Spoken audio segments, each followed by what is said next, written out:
I'm excited to have you here. Excited to have our next author here, Kiese Laymon, who I always want to add extra syllables to your last name. I always want to say.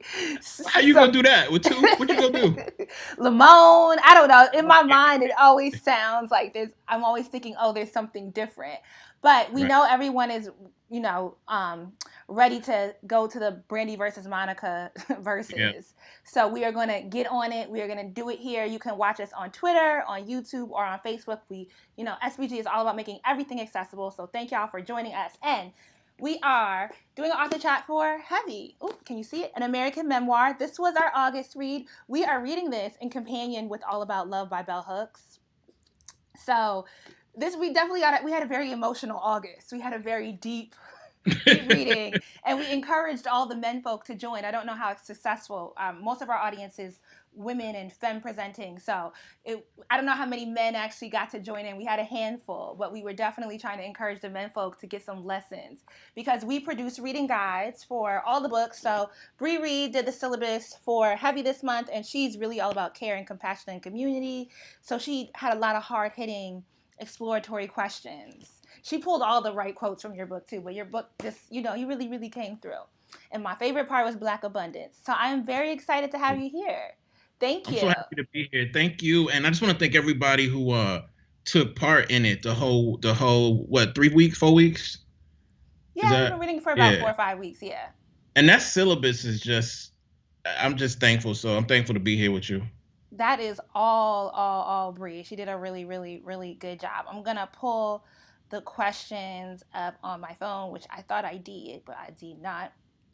And we're going to get right into it. So we got a ton of questions. Of course, what we do, we always filled all our questions prior to the author chat from our community of readers. And everyone definitely was worried about you. We got a lot of questions about where you're at, how you're doing. There's a Mm. lot of, so we could just start with that. How are you doing?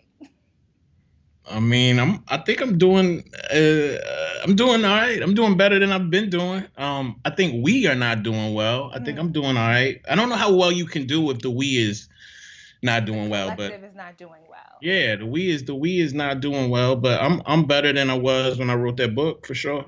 Okay, that was like the primary question. It's like, Right. where is he at now? Because it Right. definitely left a lot of us concerned. So we're just going to jump right into the first question here. I'm going to pull it up on the screen. Damn, that sun coming in. Is that bad? No, you're fine. I'll let you know if you need to fix anything. It's giving you Okay. like, what is it, the golden hour glow? What The all the kids gold. talk Yeah, about yeah, on TikTok, it's the golden hour glow. You're supposed to turn your face towards it. yeah. All right. How was your experience writing Heavy different from your writing journey with Long Division and How to Slowly Kill Yourself and Others in America, which are your two prior books? I was trying to write heavy when I wrote both of those books, but I just didn't have it in me. I didn't have the skill. I didn't have the will. I didn't have the vision or the architecture. I didn't, I knew I wanted to talk to my mama, but I didn't know I wanted to directly address her. So once I figured out that's what I really wanted to do in heavy, it became a lot harder. The writing became harder. The living became harder. The conversations with my mama became harder. But those first two books were hard, but they weren't they were easy compared to heavy. Mm. Okay, so in the beginning, ooh, is this the right question? Okay, yeah. In the beginning of the book, you expressed that you wanted to write a lie. Well, in the Hmm. beginning and the closing. However, you beautifully told an honest Black experience that felt very familiar. At any point during the process of writing, did you find yourself starting to veer from writing the truth in its rawness and have to course correct?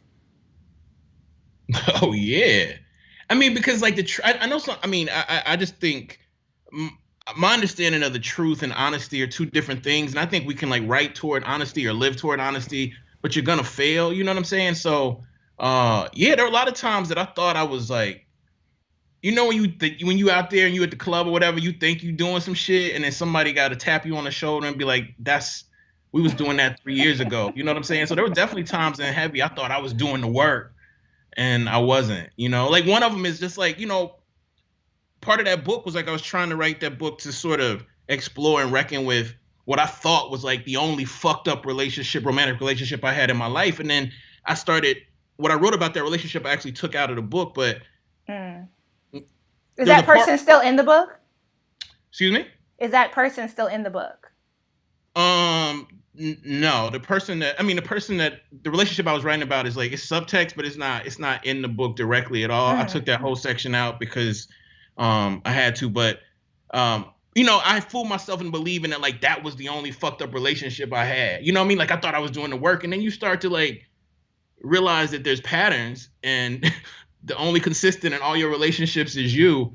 So no, I realized every day that I was lying. Every day. I think that's all people though. You know what I'm saying? All I people? think I don't know that. I don't. I think I'm a very honest person. So much so that I'm wondering, what does it mean when you say truth and honesty are two different things? well, because I think like like right now, we were to both write about our experience with this. Like you're gonna write something that's gonna be truthful. Let's say I try to write something that's truthful. I don't know what the truth is, right? I'm not sure what the truth is. And more importantly, I think if I wrote something about this interaction an hour from now versus right now, it's gonna be two different renderings. So I'm trying to say I don't really know what the truth necessarily is. I know when I'm lying. So I'm just trying often in my work to like push toward honesty because I think truth is elusive. I think truth changes often. But most importantly, I think we know when we're trying to deceive ourselves. We know when we're deceiving people. I do, at least. That's some very deep self-reflection. That shit's not deep. What you talking about? That ain't deep. I think a lot. No, because we're reading all about love, and so chapter 3 is Oh, about honesty, right? And yeah. she makes this claim that men, in particular, are emotional terrorists, and their largest weapon in their arsenal is lying. Right. And there's not really a lot in society that really helps anybody in general to stop their lying. And I've I definitely love that dealt with book. liars, right? So yeah.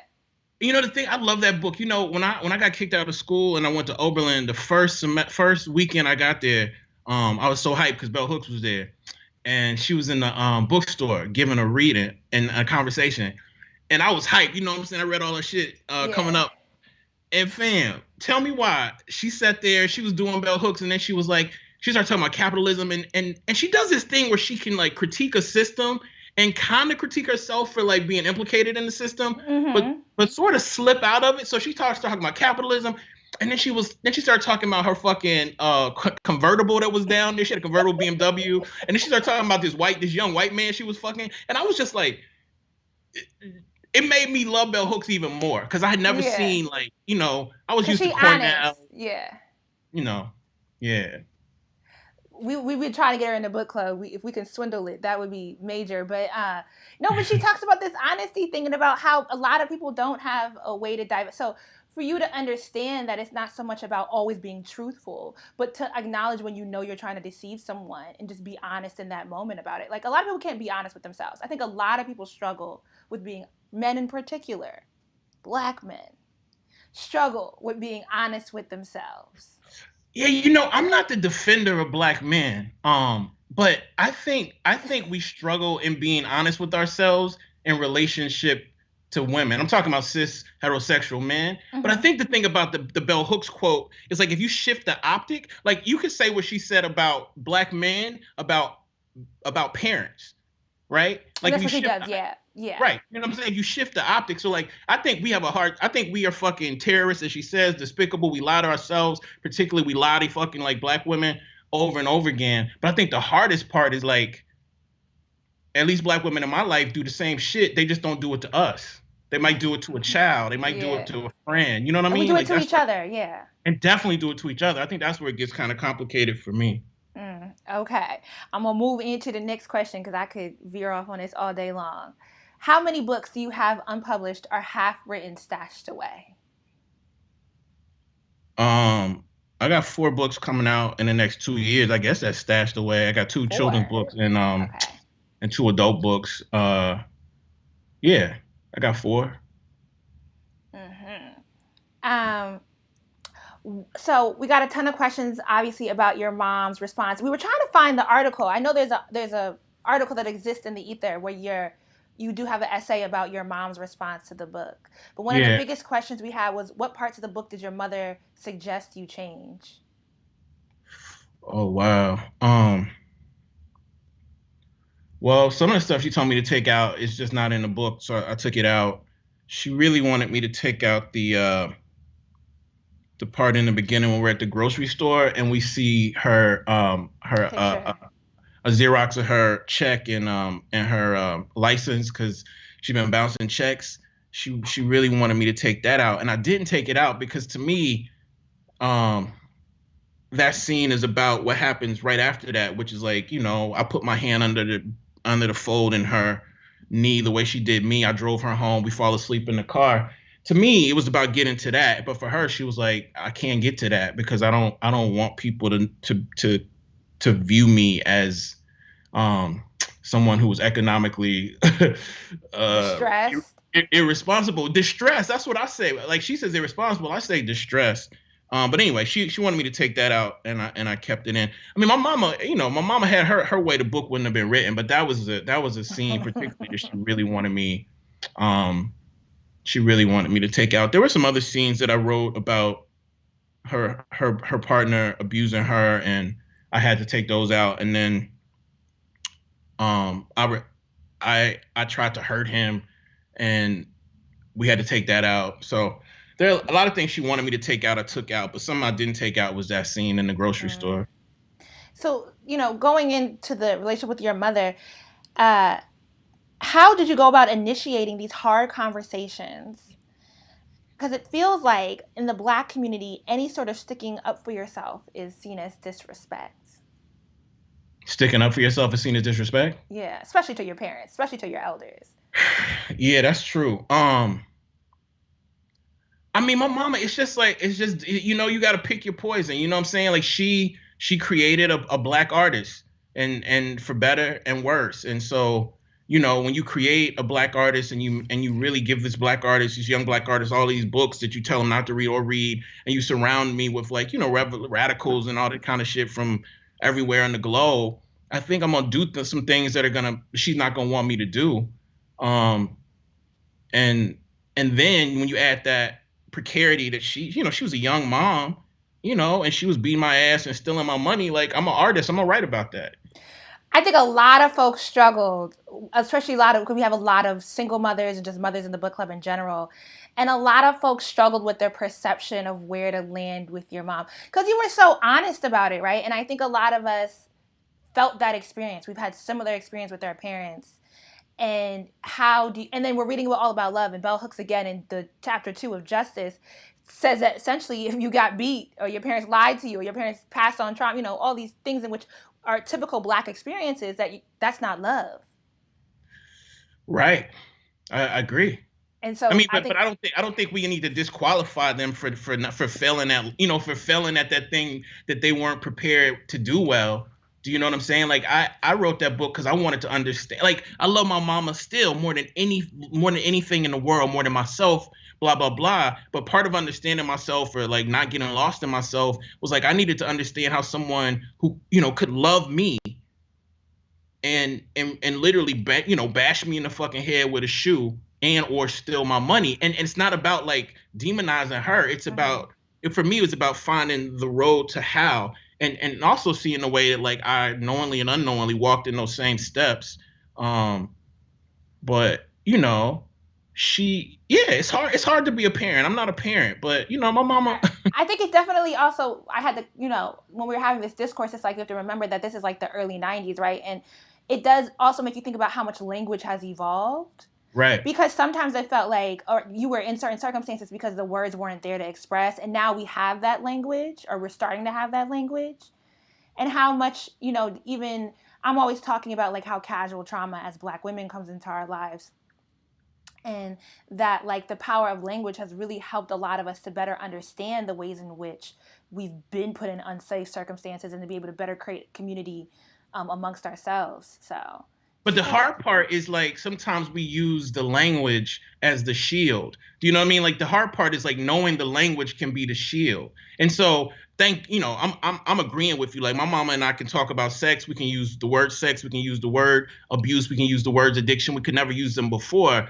But what we have to make sure is that we don't, and we use trauma. We have to make sure we don't. I'm talking about my mama and me. We got to make sure we don't use trauma and addiction and shit to like front like we do in the work. Because I think, right, we see white folks do that all the time. I mean, so And I we May see men do Destroy that. You. I don't know if you've seen the show I May Destroy You on HBO. Yes. Right, so she does that, right? The main character, Arabella, she gets all this language around rape and sexual assault and then weaponizes it and isn't really Yep. doing the work to like create the safe communities that she would want for herself. Right. And so I think you're like, that's when I think of trauma now. Everything is I May Destroy You. All right. So the next question is, how are you currently practicing vulnerability? Oh, like currently I'm literally talking on the phone to you about like my life. I don't know you. You know what I'm saying? Like, shit, that's like right now I'm practicing by talking to somebody who's very inquisitive and sharp about my fucking insides. That's what I'm doing. You know, in my next lifetime, I'm gonna come back and be a therapist. In this lifetime, I'm trying to be a historian. So, I think they're similar though. Actually, do you think so?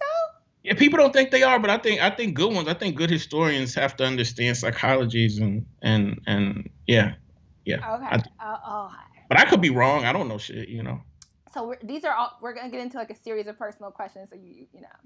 Okay. Did you ever attend therapy? And if you did, before or after writing the book? The two times I went to therapy are in the book. When my mom took me, it really was her friend who was doing like a practicum or something when I was a kid. And then I went with my partner when I was at Vassar for couples therapy. We went one day, never came back. So I'm having my first real therapy session not next week, but the week after next. But I've never been. Yeah, I definitely like closed the book and was like, my man needs therapy. I was like, damn, I hope he took that advance and he got him. But you know what? I'm friends with Jesus, right? I don't want to put this nigga personal business out there, but one of the things we've talked about is becoming like celebrity and how hard it is to get a therapist. Like you think you get more access and money and visibility and like things like that wealthy white people have access to will suddenly become more accessible to you. But he says particularly that like, it's really a struggle to find a therapist as a black man with so much visibility who can take care of help him through the things he has going on. Yeah, I mean, I'm not trying to compare my visibility to that at all, but it's tough, especially if you're trying to get a therapist down here where it's just everybody, it's such a small community. Yeah, church, it's church. Really, the whole state is like church in a lot of ways. So that's real. But you know what? I can't let none of that shit. Like I need it, and I was talking to my mom about it the other day. Nobody in our family has ever done it, and so I told the whole family that I was gonna pay for us all to do it. So we're doing it. That's great. The week after next, yeah. Are y'all doing it together? I'm asking I wish we were doing it together. That was what I wanted to do. Them niggas is not gonna be. My family, but shit, them black women are not about to be up in front of everybody else having their business out there. I asked my mom to do therapy with me, and she's always thinking I'm saying she a bad mom, and I'm like, nah, but let's talk about some things. Let's just talk. Come on, let's talk about some things. It's like, but you know what? It's like, I don't know, being a bad parent. Like people run away from that shit. But like, how can you be a great parent? You have to fail. You know what I'm saying? So I think most parents are shit. As a professor, as a teacher, most parents ain't shit. Most parents out there trying hard as they can. But where's the model, fam? Like, where's the fucking liberatory for black model? Folks? Yeah. Especially for white folks. And we've been told them this lie, the nuclear family. Yeah. And it's really community that we need. Word. That's what I think. Oh, here goes my mom in the comments talking about when did you ask me to do therapy? She read the book. She loved it. Okay, so the next question is oftentimes when people share vulnerable and intimate details of their life, and the person saying with them that they apologize for it being heavy. And this person usually tells them it's heavy because you are trying to carry it alone. After revealing so many truths and unburdening the lies you have held for years, do you feel less heavy? And what steps are you taking to make sure that you aren't picking back up the weight of lies again? That's a great question. But you know what? I was trying to invert it in my book. Like, I wanted to feel heavier. Like in the beginning where I'm saying like the lines, like I will. And at the end, it's like, we will. Like the whole point was I wanted my mom and I and you and, your mama and everybody to like kind of not kumbaya, but to like work through this shit together. So I wanted to feel heavier. I wanted to not invest in deception and lies as much. I wanted not to be lied to by my mama and the nation, but I feel heavier. and I think I'm a better person, but I be wanting to Mm-hmm. lie every fucking minute of the day. You know what I mean? Like to myself for sure. Um, and definitely like sometimes the people I love, like for all kind of reasons. Like it's not, I don't know. I hear you saying you're an honest person. I just think it's very hard for a lot of people in this country to be honest, and I'm definitely better at it. But it's work every day. Yeah, I think I'm learning that I might not be the norm because I don't necessarily understand the energy in investing and lying. Right. But I also have a very strong like kind of center of self where I really, as much as it's like not to say that I don't care about what people think of me, but it's just like at the point where like you don't like me, isn't that kind of just your loss? So to me, like a lot of the ways in which I could possibly lie just always seems like I just don't have the energy to maintain the lie. So why don't I just, you know, So tell how do tell you the deal truth? with hurting people's feelings when people ask you, people who love you ask you, they want an honest, well, they say they want an honest answer, and you know that honest answer will hurt them, be it, mundane or big. You're saying you just tell them the truth regardless if it's Well, you gonna tell hurt. them the truth with grace. You Uh-huh. say, okay, so I hear what you're asking me, and I want to be thought. You just tell them what, like, I want to be thoughtful, and I really don't want to offend you, and I want to make sure that is this what you're actually asking? So I'll repeat the question to them, and sometimes they'll be like, I don't have the answer. Right. Sometimes it's like, I don't know. Or sometimes it is you just go through the heat of like, look, I'm gonna tell you this, and I don't need a response, and I'm telling you Right. this like from a really loving, and I'm also a person that's deeply invested in kindness. There's no way to be truthful and not be and get away with it and have it be of benefit to you and not be invested in kindness. Yes. So I just, like I went through a whole breakup and I be telling that nigga he ain't shit all different types of ways. But I do it very, I do it very poetically, right? So like, but it's like, I had a tenuous relationship with my sister. And at some point it's just like I had to think about what I was saying, think about who am I saying it to, what life are they actually living, Right. acknowledging the difference, and then saying I don't need a response, and I'm okay with the fact that we might like something. Sometimes negativity does come from it, but the Yeah. negativity that comes out from the negativity from honesty is way different from the negativity that comes from lying. Yep. Cause I ain't Definitely. gotta make up for shit, right? Like, Right. when you upset, it's like you take your time, you get over it, and we come back together, and I can apologize for it hurting your feelings and say that I love you, and then we go on. Cause I didn't lie to you in the first. But trying to make up for a lie is like that's so much Right. energy. It's But you just know what? Like that's why I think historians and like what you just did is you're like gracefully going to the source. And what I hear you saying is you're unafraid of the source of who you are or whom other people are. And I think historians at their best are kind of always in the archives going to the source, or like doing ethnographies to go to the source. I think a lot of us are afraid of the source though. I think we're afraid of who we are, afraid of who the people we say we love are. But why Um, be afraid of who you are, especially now that you've written how about say American? Now that you've written heavy, right, and you get this great reception from this level of honesty and vulnerability that most Black men never in their lifetimes can even acknowledge within themselves. So at that point, wouldn't don't you see like the positivity that comes from like living in your truth? Yeah, fam. But what I'm saying is like I'm not lucky enough to just be isolated in the world. Like I got like But like for isolated. example, let's say that I learned a lot from what you just said, and now I'm like, yo, I'm really a liberatory ass nigga. Like I got relationships with people, and all those relationships with people collect like they create a web or a collective we. And I'm saying the collective we cannot be like that strong if like parts of the we aren't. So yes, like I think I've done some work, but I'm not gonna be like I've delivered. But like my relationships with different people on Earth, I've done very little work with them. You know what I'm saying? So like I'm not where I need to be, Uh but huh. I'm partially not where I need to be because some of the relationships I have aren't where they need to be. And but like my point is like that is the work. You know what I'm saying? But I that work wish takes the honesty, right? So like absolutely, absolutely. But I just think it also takes reciprocity, and I think relationships where reciprocity exists are very few. They're just rare in my life. In my life. And what I'm trying to say in the book is beyond just interpersonal. Like if you and I were friends, let's talk about our relationship, our friendship, but also like we got relationships to the nation that are just decayed and atrophied. So I'm really suspect of people who actually think that they got this shit figured out while being Americans and or quote unquote citizens, because that relationship in and of itself is is a is lie. It's a lie, fam. Yeah. It's a fucking It's a whole lie. lot. But I you mean, know, nobody can really say that they have it all figured out. But when you think about how fraught the world is, especially, I'm a Black woman, and so I'm very aware of the amount of trauma that I can comes at me no matter who I am.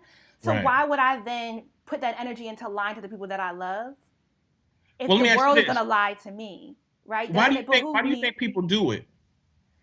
What people lie? Well, Oh, yeah, because you said why would you do it, and I think that's a great question. I think another question is like, why do you think most of us lie? Oh, because what you said earlier, I think people are scared of themselves. People are scared of who they really are, and Yeah, and I think it's not even a scared of who they really are. It's just they have a fear that they will not ever really be loved for who they are. And yeah, so it's like an inferred bias, right? It's this idea that somehow if I become who I really am, everyone's gonna I'm gonna lose all these relationships I've cultivated. And what does happen is true. Emotional maturity does knock off a lot of relationships. A lot of relationships no longer become valuable to you Woo. the more mature you become. But Right. what it does mean is that the relationships that you do cultivate become much more meaningful. I Because feel being a that. liar is way more lonely than being an honest person. Because you don't I even know feel, yourself at that point. You I just got just a feel lot of like being. surface ass relationships. I love what you're saying. I just think being an American is being a liar, and I don't know. I I'm don't trying to know. fight for all the niggas out there that got a problem with lying. Like, just come on over to the honest side. I get Come I'm on. still an American, right? And I'm very aware of being American, and I'm very aware of the lie that this nation is built upon. But that lie doesn't have to. It's like that Nikki Giovanni and James Baldwin thing. Like that lie doesn't have to be the Right. lie that I build my home on. That doesn't have to be the Absolutely. lie that I build my Absolutely. family on. Absolutely. And I think what I'm doing in this conversation, I'm doing what I normally don't do. Like what I'm trying to do is understand people who, because like at my worst, I'm not lying just to protect nobody. At my Mm-hmm. worst, I'm lying because I want all the options and I want to protect me. Mm-hmm. Right. And I think that sort of greed and that sort of like cowardice is very commonplace. But I agree with you 100%. It shouldn't be. I mean, I wrote that book to help it not be. But I just think it's fucking hard. And I think you're saying it's hard, but do it, nigga. So I feel you. Yeah, because it's worth it. And Definitely. I think there are more Black women who do that because it's like, how do we, when we really, women and queer folk, right? And not to say that we haven't hit that critical mass, right? But when you think about how do I actually create a world of care and compassion that largely when I walk into society, I do not get, it can't be built on me in subsuming the same lie that America tells me. It can be, fam, but like, do you really think most black women don't do that with each other and their children? I think my approach is radical, but I think I think the I Black feel you. feminist, the political is personal, right? And I have a question Right. further down. I do think it is, um, it's not that I'm honest about everything. There's sometimes I lie via omission. Sometimes I don't. I don't entertain a lot of conversations. I don't put Right. myself. I'm not going to claim that like victim blame or whatever, but I do avoid, and I have the privilege of avoiding a lot of situations, right? Yeah. Um, so it just it's not that there's not this 100% honesty. There's not this Right. purity, right, that you're trying to reach. We are complicated. The world is complicated. People are Yeah. complicated. But it is that I for the most part I don't lie because it's not worth my energy. Yeah. And what I'm doing is you putting a radical possibility in my face, and I'm like, I don't want to look at it. You know what I'm saying? Like, I'm like, that shit too. Right. Yes. Yes. You right. I think you definitely right. Right. All Right. right. Everything you can't, how do you argue with anything you just said? You're right. You're right. All right. So we want to know, how have you been managing um, oh, well, this is on honesty. Heavy really dares the reader to be honest with ourselves and those in our lives. With such a vulnerable memoir that exposes a lot about you in the intimate details of your life, were there consequences to having that honest and vulnerability displayed to such a wide audience? How did you manage through the consequences and practice self care during the book tour, interviews, and just daily life? No, I didn't. I didn't. I should have been in therapy long before I wrote the book or while I was writing it. But, I'm my mama's child. I'm a child of Mississippi, and I'm hard headed. I thought writing was the therapy, Mm-hmm. and then you go on tour, and all these people feel like they have an intimate relationship with you, and it's just transactional too because of like the capitalism. Like I'm from Mississippi. We feel often like if people invest in us, we kind of feel sometimes like they have a right to every part of us. And that's how I felt when I was on book tour. I was like, oh, these people bought my book or they gave me attention so they can poke and they can pry. Also, I'm a big boy and like people would like touch my body in ways that I didn't like, but I didn't want to scare them away, but also I just was like, oh, okay, they bought my book, they can touch me. It wasn't a healthy time, fam. It wasn't a healthy time. Yeah. But I'm thankful though. I'm real thankful, but it wasn't a healthy time. Have any of the unnamed white people in the book, like the student who sent racist letters after you wrote the article for your school paper, reached out to you? Any of the white folk. Yeah. Some of those white people reached out. Some people reached out and apologized. I told you, I was watching on another episode, and I was talking about my first girlfriend and her family. They threatened to sue, but they didn't have a case because Abby Claremont, yeah. Yeah, I was trying to protect them, and they just didn't want any of their business out there. And I was like, you don't get to do what you did to me, to my mama, to some other people, and think whatever. But nah, yeah, some white folks have reached out and like teachers and stuff. Teachers for the most part have reached out and just said they wish that we could do a do-over. How does that make you feel? I mean, I'm a teacher, so like that's what I'm trying to say in that book, fam. It's hard to be like it's just hard to be a good fucking teacher, and it made me feel like I was thankful. I wish that they would have brought that to our relationship. When we had a relationship, but as a teacher who gives who gives a fuck about what we do, I understand. But most teachers don't want to sit in that failure of how they fucking perpetually fail themselves and students. And I don't want to swim in it and drown in it, but I think you got to acknowledge it if you don't want to do it again, And I think that's what they were trying to do when they reached out.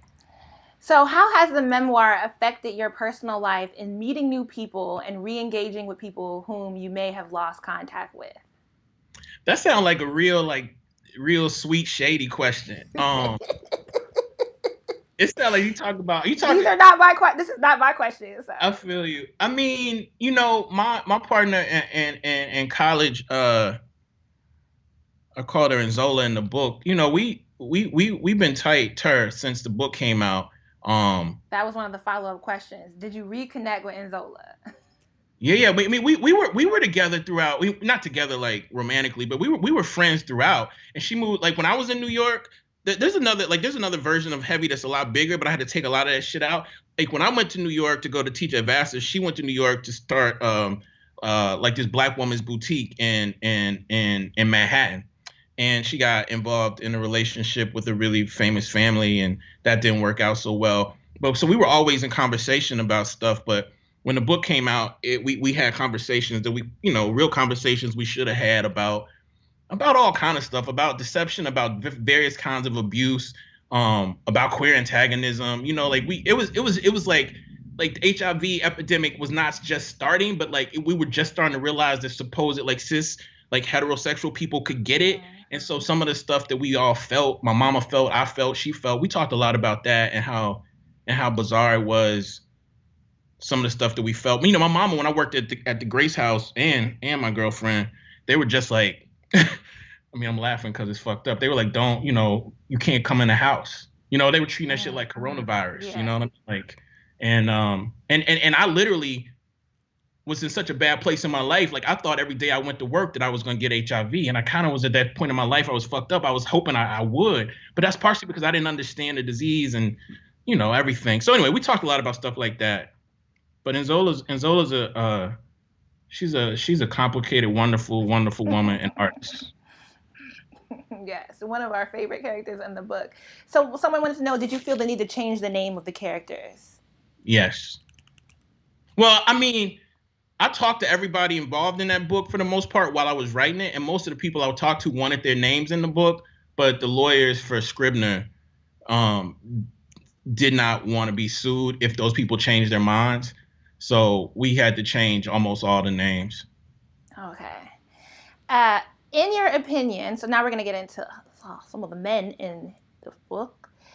In your opinion, was the absence of your father the primary motivator for your womanist-leaning viewpoints, or were there other factors at play? Damn, that's a great question, fam. I never had that. Honestly, probably. I don't know. I mean, if I grew up with my dad, this is not to demonize him. I just think, I mean, my whole trajectory changes. I think my desire to discover academically would have changed in a lot of ways. My father's a very rigid person. Doesn't mean I would have been rigid. But I think his rigidity and my mother's rigidity and like profit motive would have encouraged me to do some other shit that like I could necessarily make money off of instead of like doing art, which you just shot in the dark. So yeah, I think if my father would have been there, um, I don't know that I would have been exploring feminist theory or gender theory at all. How is your relationship with food and your body today? Oh shit. We had a ton of questions about food and Like I want to body lie about that dysmorphia. question. Like I want the answer to that question to be, you know what? It's a lot better. It's a lot better than it was, to tell you the truth. That's what I want to say, and that's the truth, but it's fucked up, my nigga. Like, you told me when we first got on, I need to lean back. I'm like, but if I lean back, these niggas gonna see how fat I am. So let me bring my head up in this mode. You know what I'm saying? So it's a work in progress, and it's fucked up. So that's so high pitched that really hurt to say. Yeah. Oh, I mean, you cap my honesty. I'm honest. I'm gonna be honest with cap my honesty. It's my relationship with food is not fucked up. My relationship with weight is fucked up. Do you know what I'm saying? Like I don't gorge. I don't throw up. I don't starve myself anymore. But that mirror is a monster, man. That mirror is a monster. I don't give a fuck how fine you are, or how fat you are, how skinny you are. That mirror is a monster. I got a very expensive mirror, and it's playing with my body dysmorphia. So it's real, right? Yes. Eating disorders and body dysmorphia are often considered a white woman's problem. Heavy really challenges the notion that mental crisis and trauma can be exhibited in Black people in the form of disordered eating and body dysmorphia. So how does fat phobia and anti-Blackness work together against Black people getting the care they deserve and need? I mean, they work together fucking brilliantly. Like they work together like, yeah. I mean, and it's just like whenever I write, it's like no matter what I wrote in that book, I meet people who still want to think that that book is about how Black people shouldn't eat fucking soul food. I'm like, nigga, that's a Boondocks episode. Like that is not the book that I wrote. You know what I'm saying? Yeah, not at all. But I think it's tied to everything else we talk about like, if some of us are like, are, I guess, lucky enough to have language, we need to start talking about like the experience of like food going in our bodies. We need to talk about the experience of like contraction and like expansion. And we also need to talk about like, attraction. I always think it's interesting when people who are very like big often talk about how much they love themselves, but the people that they actually love and like want to find pleasure, explore pleasure with, are often like really small, quote unquote normal looking people. I don't know. I just think we got to be honest about like what we find pleasure in, the types of people we find pleasure in, and really like what I've been doing in my work recently is like, this is too much information, but I think sometimes we need to think about our dreams and what our fantasies look like. And when we're fantasizing, like are we in our fantasy? And or like, often when I think about my fantasies, I'm still like that nigga who everybody said was fine at like 29 years old. And like that's a form of lying to myself too. Do you know what I mean?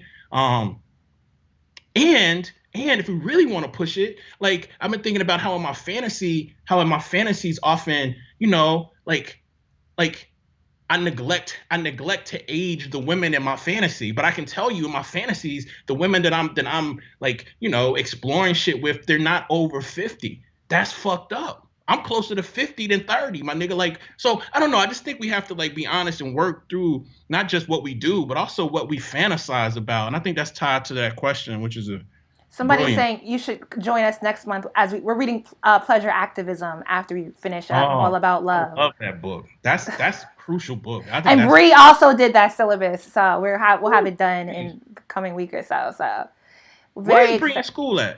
I told her to call in for this, but I don't think she understood my request. She's Okay. getting her PhD at University of Indiana, but she graduated from Davidson College here in North Oh, that's what's Carolina. up. Yes. I went to IU too. Yeah. Oh, yeah, that's right. Okay. Yeah. She's just started, so she's a little busy, but we would have loved for her to call in. All right, so the next question is, do you think there will ever be an evolution in black male masculinity? Yeah. I mean, I think we've seen. Yeah, yeah. I mean, will that evolution ultimately be kind to itself and to like femmes and black women? I mean, I hope so. But I mean, if you can't look at where we are and be like, there's been no evolution, you know, in black, like when I was in high school, there were no you know, people who called themselves boys who were gay, who were out, right? I mean, but we knew that there were people who were queer, but they just couldn't talk about it or be it. And I'm not saying that is liberation, but it's an evolution. Like I have friends now who I went to high school with who can be in relationship, who can talk about fucking, you know what I mean? Like who they could never talk about that shit in the past. I think there's been an evolution. I don't think we're liberated at all, but I think there's been an evolution. What are your thoughts on black men and expressing vulnerability? I mean, I think that's complicated, you know, because I think there's this like common understanding that black men don't express vulnerability, but I I just am a word person, so I mean, I just think black men are constantly expressing vulnerability. I think expressing vulnerability and being kind and tender and graceful are different. But I know a lot of black men who love to be touched by other black men. I mean, like I got my favorite, my nigga Lathan, who's in this book. Every time I see him, I'm like, nigga, we just dapped up. Like we don't have to continually dap the whole time we talking to one another. But like he want to keep touching me. You know what I'm saying? And I want to keep touching him. But like, so I think that's vulnerability. But I think that's not tenderness. Like we're not talking about why we really want to touch one another. We're just like, isn't vulnerability word to Brene Brown, allowing yourself to be seen? So you might have like that moment of like intimacy and affection, but is it vulnerability? Because if you're, it's not expressed. It's not like, hey, you know, like I'm happy to be in your presence, nigga. Like you here. Yeah, I mean, I think it is expressed. You know, I always talk about this. You know, if you're ever in a group of men and a group of cis heterosexual men and one of the men feels small, 90% of the time, that nigga's gonna grab his dick and gonna find some reason to say the B word. Now, to me, that's vulnerable. It's to me, that's a vulnerable man. Like that's a fucking like that is. I think that's a misappropriation of the word. I don't think it is, fam. Like I just don't think vulnerable is shrouded in like in this innocence. I think we see vulnerability in hypermasculinity. Hypermasculinity is vulnerability, but it's not with the other part. Like people aren't talking about why they feel so vulnerable that they have to put up this shield. And I'm trying to say, I think black men are mad fucking vulnerable, but I also just think we're afraid to use language to talk about how vulnerable we feel and we are. I understand what you're saying. I just don't buy this notion that we're not vulnerable. I think we fucking stay vulnerable. You can't walk around grabbing your dick and not be vulnerable. That like what you grabbing your dick for, nigga? Ain't nobody coming to fucking get your dick. Like that is the epitome of somebody thinking they're vulnerable. But let's talk about people are saying that is an overcompensation. That's not vulnerability. It's an overcompensation. It's a narcissism. It's a lack of rooting. It's a lack of sense. It's still lying, right? It's like, you know, right. I just read all about love, so all I'm gonna do is quote bell hooks, right? I know, but see, I just don't think vulnerable. I feel you. I just don't think vulnerability is the end all. I see vulnerability for example, I just watched President Trump give a bullshit ass talk. That man, I saw so much vulnerability in him. But like, did he use words to talk about how vulnerable he is? Nah, I just don't think vulnerability is, to me, from myself, I know I'm fucking vulnerable. Like but I think we got to use the language to talk about how we sometimes put up these masks. Like I don't think you can put up a mask and not be vulnerable. Like that's why you put up a mask, because you're vulnerable. Yeah, as somebody in the Facebook comments is saying, they think what you're saying, what the examples you're giving are a reaction to vulnerability. They're a reaction to the uncomfortableness So I think what I do here is that Black men are very capable of being vulnerable. Like vulnerability exists within them, like a deep well of it. But the ways in which we respond to that feeling isn't to actually allow ourselves to be vulnerable, it's to express it in toxic ways. Yeah, I agree with that. Yeah. All right, so somebody is, we're looking for more advice from you because as a cisgender Black man who has had fuckboy tendencies in his past, what suggestions do you have for Black men who are struggling to cultivate healthy relationships? I mean, again, I don't think I try not to give people advice. I try to talk through things and things that I have a hard time with and hope that people engage in that conversation with me. I think tenderness is so much more important than all of that other shit. I think attempting to use language to talk about why some of us have an aversion or a propensity to want to be tender or to not, like that's what I'm trying to talk to my friends about and myself about. Like why is tenderness something we attempt to avoid, and when we show so obviously that we need and want it, then we try to tighten I up don't again. know. See, because for me, I definitely dated someone who was very good at being tender, but was incapable of truly being vulnerable. He had the Yeah. tenderness part down. He knew that he needed tenderness. He needed attention. He needed this sort of like affront to kindness. But the vulnerability, the really allowing himself to be seen part. But then that doesn't sound like he was being tender to you. I'm not getting in your business, but I just don't know how tender you can be and continue to deceive or what people call gaslight. I don't think you can be. I don't know. I don't know how tender you can be and do that to yourself or to somebody else. But maybe a lot of this shit is just like different. We just have different. We just using different words to say the Yeah, same different thing. definitions. Yeah. Yeah, yeah. But yeah, I Um, hear it. But I think the performance of tenderness is just like the performance of vulnerability. It can be a performative shield.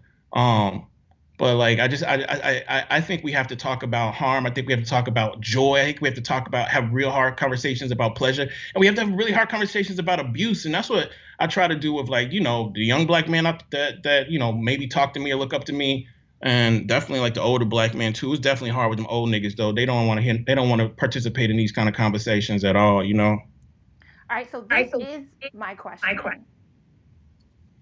Bit of an echo happening. All right, so throughout the book, you discuss your journey into a Black feminist politic.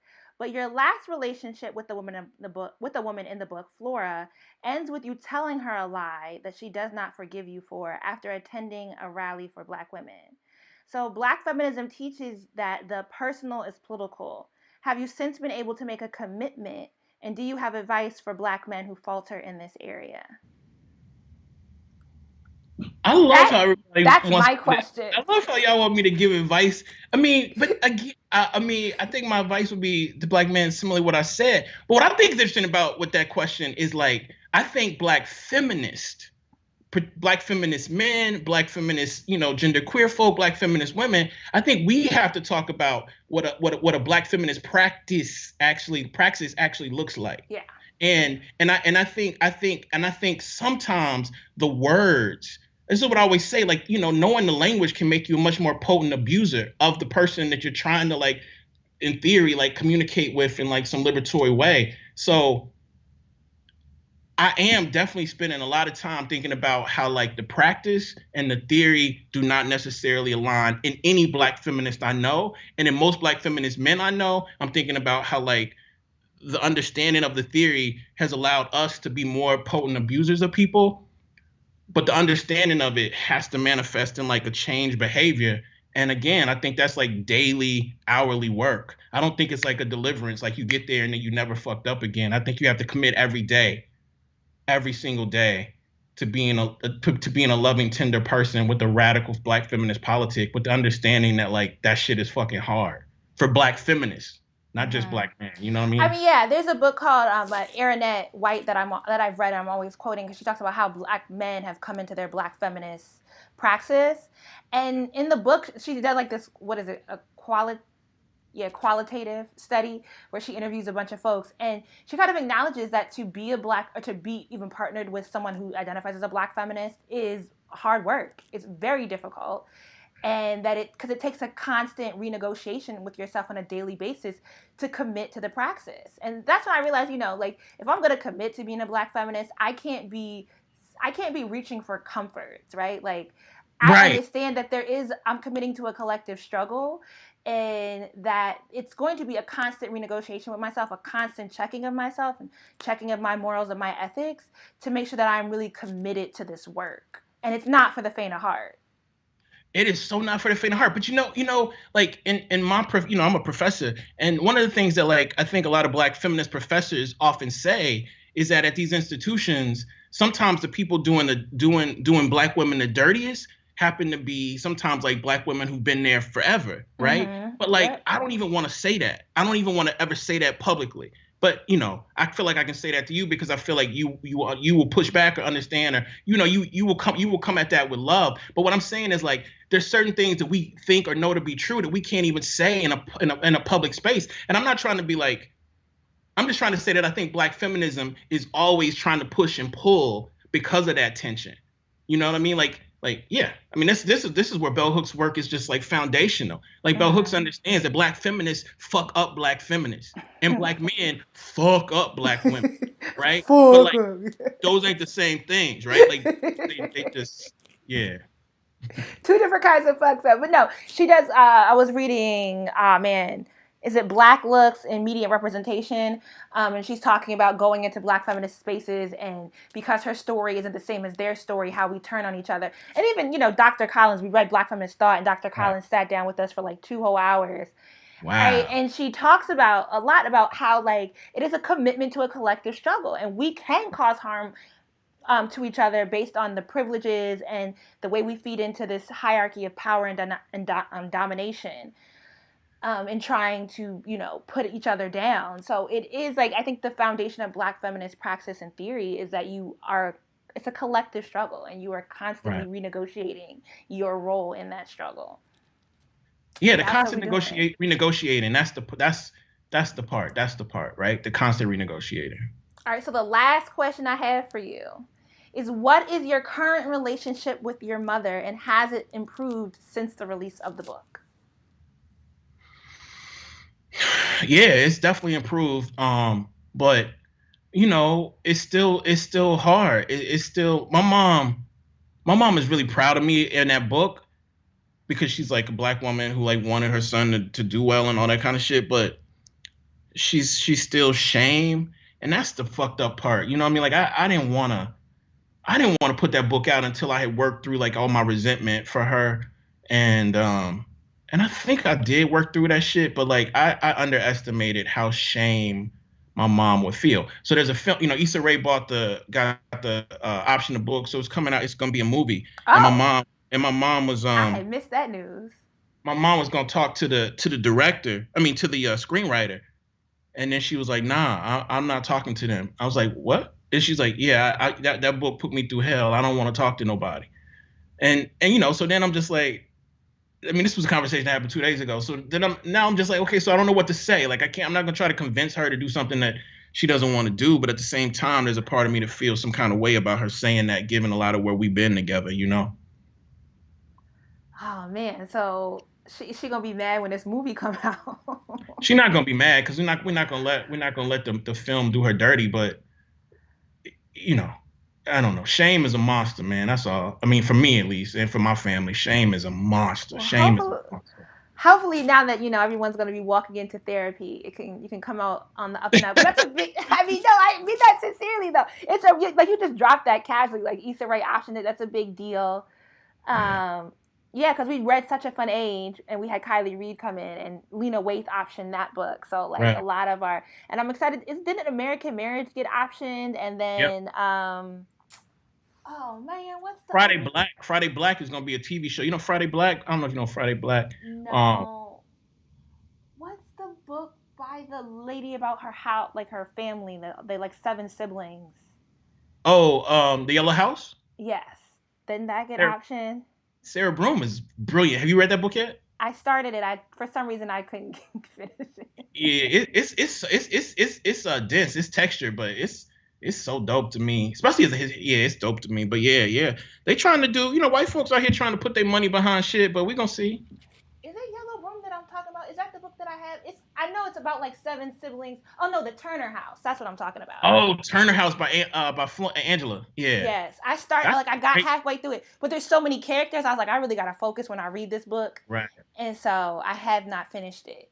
That's a casino book too. I don't know if you ever read that part. They got some good scenes in there about casinos and black women. You still going to the casino? Nah, like I give my money away to people, but I don't give my money away to machines and casinos anymore. I'm too ashamed. I'm too embarrassed. Yeah, somebody says they need American. I think American Marriage is becoming a movie that got optioned a while ago. Yeah, definitely. All right. Well, I don't know if you have any last things to say. Did we not cover something? I just want to say thank you for pushing me. I feel more comfortable in this conversation than I felt in any other. But thank you, thank all of y'all for listening and giving that book any time. And I'm gonna think a lot more about what y'all saying about vulnerability, because I think you're right, and I need to work to understand that a little bit more. So thank you.